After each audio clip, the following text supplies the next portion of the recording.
Capítulo 368.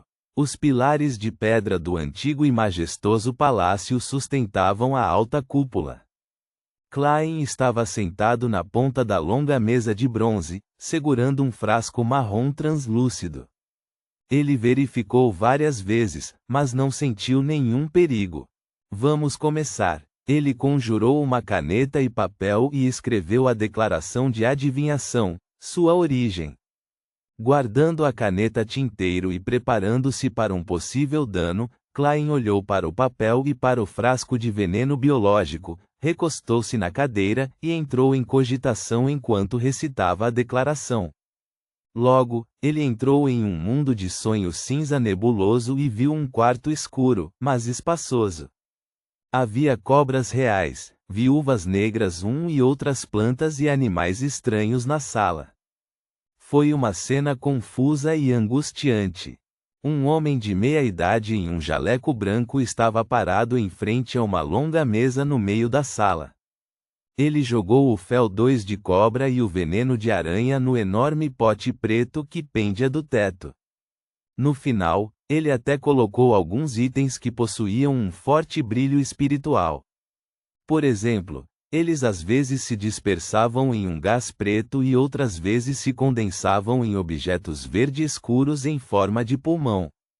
Caso contrário, estariam na forma de um tubo contendo um líquido azul claro ou óleos vermelhos ardentes. O ar ao redor da panela de ferro preto tornou-se gradualmente viscoso. Aproximava-se do centro, mas era constantemente empurrado para o lado, dificultando o alcance de seu objetivo. Quando o homem de meia-idade vestido de branco viu esta cena, sua testa franziu lentamente, sua expressão parecia ligeiramente ansiosa. Ele folheou o caderno preto ao seu lado, cerrou os dentes e usou uma adaga de prata ritualística para abrir seu pulso.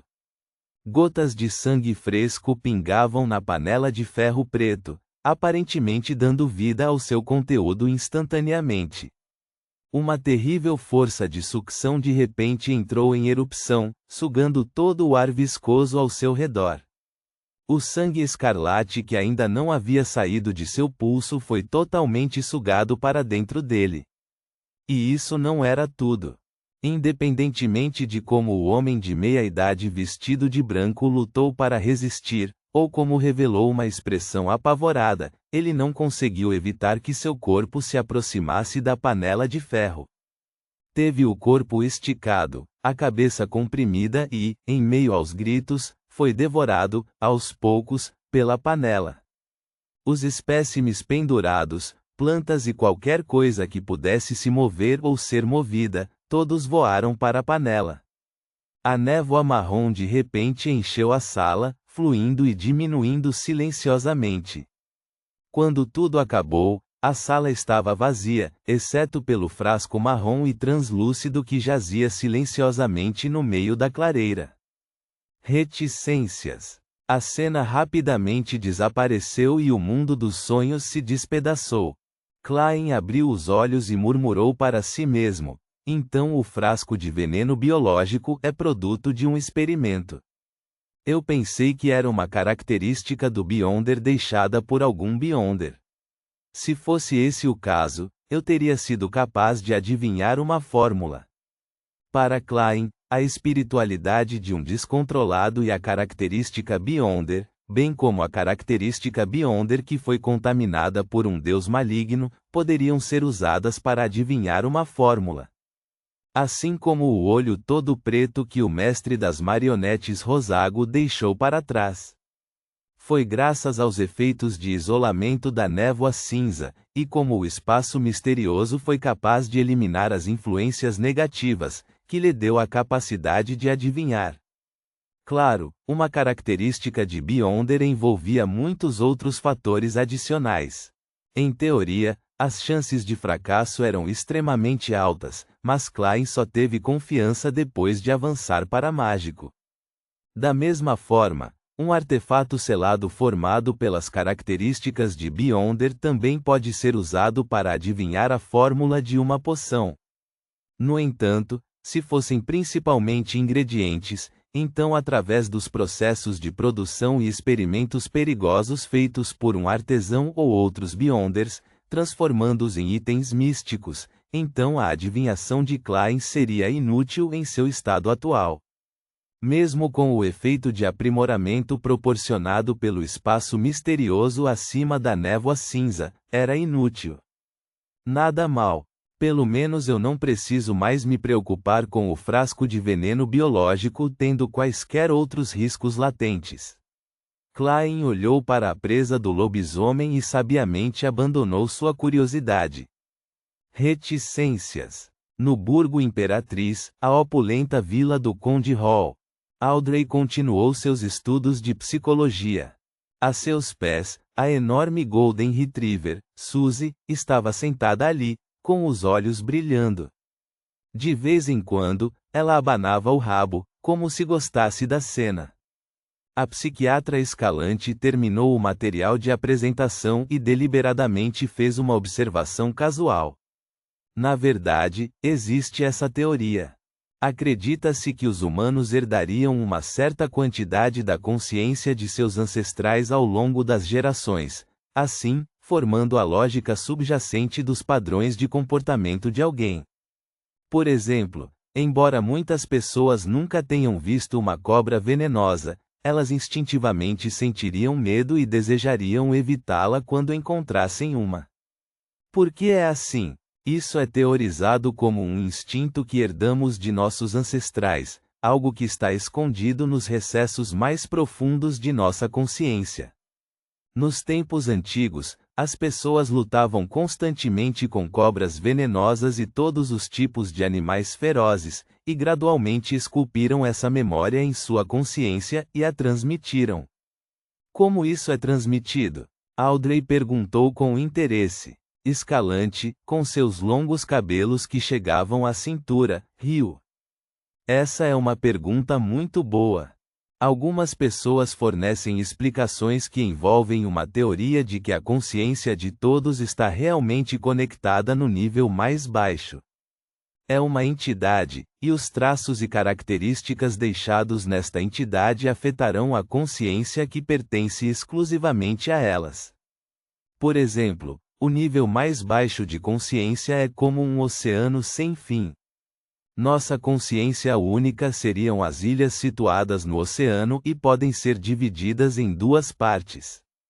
Uma está escondida sob a água, que é o subconsciente, maior em quantidade e tamanho, a outra está exposta na superfície do oceano, a consciência superficial que normalmente pode ser detectada. Este é o axioma desta escola de pensamento em psicologia. Audrey olhou para Suzy, acariciou o pelo dourado em seu pescoço e disse: então, podemos usar este oceano conectado para influenciar a consciência de outras pessoas e alcançar o objetivo de curar certas doenças mentais. Esta é a base do misticismo e os poderes Beyonder de um psiquiatra? Mas não parece suficiente e falta alguma coisa. Por exemplo, o céu acima da cabeça, o céu que envolve tudo. Audrey pensou curiosamente enquanto usava um olhar confusão. Você é muito talentosa nessa área. Escalante elogiou em deleite. No entanto, podemos afetar apenas uma parte do oceano circundante e, por meio dele, podemos afetar aqueles que estão próximos de nós. Se nos aventurarmos mais fundo no oceano, será fácil nos perdermos. Ela olhou para o relógio ornamentado e complicado na parede, sorriu e disse: o tempo acabou, este é o fim da aula de hoje. Senhorita Audrey, se você estiver interessada nessa escola de pensamento psicológico, podemos continuar conversando sobre isso na próxima vez. Tudo bem. Audrey levantou-se e fez uma reverência. Observando Escalante partir, ela assentiu pensativa. Madame Escalante não parece uma verdadeira psiquiatra. No máximo, ela é como eu, uma telepata. O que ela acabou de falar era sobre os axiomas dos alquimistas da psicologia. Eles realmente são pacientes. Por que eles ainda não estão tentando me recrutar? Reticências aspas. Enquanto Audrey pensava, Suzy comentou alegremente. Audrey, sinto que ela é o mesmo tipo de pessoa que nós. Não, quero dizer o mesmo tipo de cachorro. Não, isso não está certo. Vuff. Suzy, que tinha apenas uma compreensão rudimentar da linguagem humana, caiu em um estado de confusão, incapaz de encontrar as palavras certas para descrever seus sentimentos. Reticências. Ao sul da ponte, Rua Rosa, fora da Igreja da Colheita. Klein, em seu disfarce normal, olhou para o emblema sagrado da vida na fachada, segurou sua bengala, subiu os degraus e atravessou a porta principal. A primeira coisa que ele tinha que fazer era confirmar a situação. Só assim poderia ter um desempenho melhor para resgatar engenhosamente o vampiro, Eileen White, sem levantar suspeitas. Então, como um detetive que forneceu pistas, poderia receber a gratidão da família White e ganhar os aplausos do público. Com certeza seria uma performance interessante. A Igreja da Colheita não era grande, pois só tinha um salão de oração. Klein encontrou um lugar no corredor e olhou para frente enquanto tirava o chapéu. O bispo Utravsky estava pregando. Sua altura de mais de 2,2 metros e seu físico corpulento, que não podia ser escondido por suas vestes largas de padre, exalavam uma extrema sensação de opressão. No entanto, sua expressão era de extrema gentileza, cheia de apreço e gratidão pela vida. Diante de tal grandiosidade, ninguém se atreveu a causar confusão. Os poucos crentes ouviram em silêncio, ocasionalmente fazendo gestos de oração exclusivos da Igreja da Mãe Terra. Klein observava atentamente, esperando pacientemente, nem vaidoso, nem precipitado. Quando o sermão terminou, ele agarrou sua bengala e se preparou para se levantar para prosseguir com seus planos subsequentes. Nesse momento, um homem vestindo as vestes sacerdotais da Igreja da Mãe Terra entrou pela porta que dava para a sala nos fundos da catedral. Ele parecia ter 28 ou 29 anos, tinha cabelos pretos e olhos vermelhos, nariz alto e lábios finos. Ele era bonito, mas não exalava vibrações masculinas. Ele não era outro senão Eileen White. A boca de Klein se abriu um pouco e quase não conseguiu fechá-la. Esse cara não deveria estar trancado no porão? Ele não estava gritando sobre como era determinado, que absolutamente não se submeteria à vontade do bispo Utravsky. Eileen White distribuiu a comunhão para um crente após o outro, e ele finalmente parou na frente de Klein. A mente de Klein zumbiu e ele imediatamente disse em voz baixa: "Você é Eileen White? Seus pais confiaram em meu amigo para procurá-lo. Por que você está aqui? Você encontrou algo? Você precisa de ajuda?" Eileen White não parecia ter seu orgulho único e disse com um sorriso que parecia apenas um pouco melhor do que choro: "Não há necessidade, voltarei para casa em breve." Ele franziu os lábios, balançou a cabeça e forçou um sorriso, dizendo: "Já sou um crente da Mãe Terra, não, um padre." Essa resposta estava completamente fora das expectativas de Klein. Por um momento, ele não soube como responder, e só conseguiu gritar repetidamente em sua mente: "Ei, você foi muito inflexível sobre sua adoração à lua na última vez que interagimos na Igreja da Colheita. Você disse que absolutamente não se converteria em acreditar na Mãe Terra. Quanto tempo se passou e você já cedeu? Isso não é muito rápido? E a sua persistência? Onde está sua integridade moral?" Minha performance cuidadosamente preparada foi forçada a terminar antes mesmo de começar.